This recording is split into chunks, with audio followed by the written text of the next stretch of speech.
Try tengok Pak Long, try tengok. Macam mana? Cuba Pak Long try nyanyi Pak Long lagu tu. Senangnya dalam hati Asik. kalau beristri dua. Uish. Tetapi apa tu? Ada Takkan tetapi. Pak Long tak tahu lirik lagu tu. Ui. Asal semua tahu.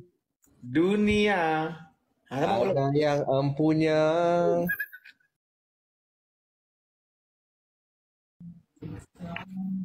Tak asal tidak kata kami ni. Sambo kata king. Lepas tu? Lepas tu masing-masing tak mau nak tidur sebelah-sebelah. Request kat hotel. Sampai Tak hotel pepek pun balik. tak, sampai hotel tu pun tahu orang kata kapatnya pun sampai nak ke tak tahu. Tak mau sambung ayat tu. Sampai ke bilik hotel pun kata dia beritahu sama orang pada dia pun ni. So yang duk famous bunyi orang lain. Tibo. Azmi tidur Pak Long, mata sayu dah tu. Tiba tak tahu Pak Long pakai lidah Lena tu orang tak perasan. Nampak macam kalau dah senyap tu tengah Lena. Nampak macam ni tengah Lena tu. Dia jadi ha. Kan nampak mata. Macam Pak Maliki tu. Oi, Pak Maliki tu cerita apa? Kongsi. Tengah-tengah duk interview dia tidur lah. Dekat Terlak tak? Terlak tu.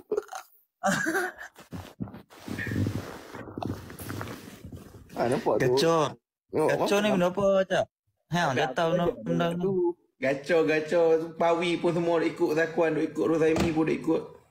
Oh dia nak tahu apa? Ada gacor tu mantap je. Aku selalu render dengan orang Indonesia. Oh. Indonesia lah tu. Dia gacor macam tu je lah. Nanti jangan cakap lah kat Pawi Mak Yat nanti.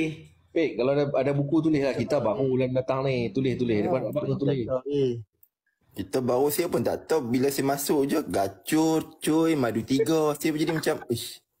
Dia lah. Apa ni? Dua tiga kita dengar tak? Bawa je lah bawa vibe musik benda tu kat TikTok. Pagi happening Pak Long. Tak payah. Ayat. Tak payah ada madu tiga lah. Try tengok Pak Long, try tengok. Macam mana? Cuba Pak Long try nyanyi Pak Long lagu tu. Senangnya dalam hati Asik. kalau beristri dua. Uish. Tetapi apa tu? Ada Takkan tetapi. Pak Long tak tahu lirik lagu tu. Ui. Asal semua tahu. Dunia. Apa Pak Long? Ada yang empunya. Oh, jadi tu. Pak Long dia berani tu. Oi, bini dah tidur ah. Jauh sorok. Bila tidur lah.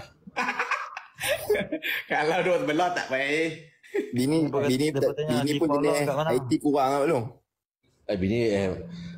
Bini maklum dia steady tapi dia menyeramkan lah. Okey lah Pak Long, Mak Yat, Pik. Aku nak tidur dulu pukul 5 ni. Sama. Nanti ada masa kita Sama. Okey Mak Yat, Pak Long, jumpa lagi. Pik. Jom. Assalamualaikum. Baik. Cak masih jam Sama-sama. Lo masih ko. Baik, so thank you Balong. Okey. Kacau. Pek. Baik.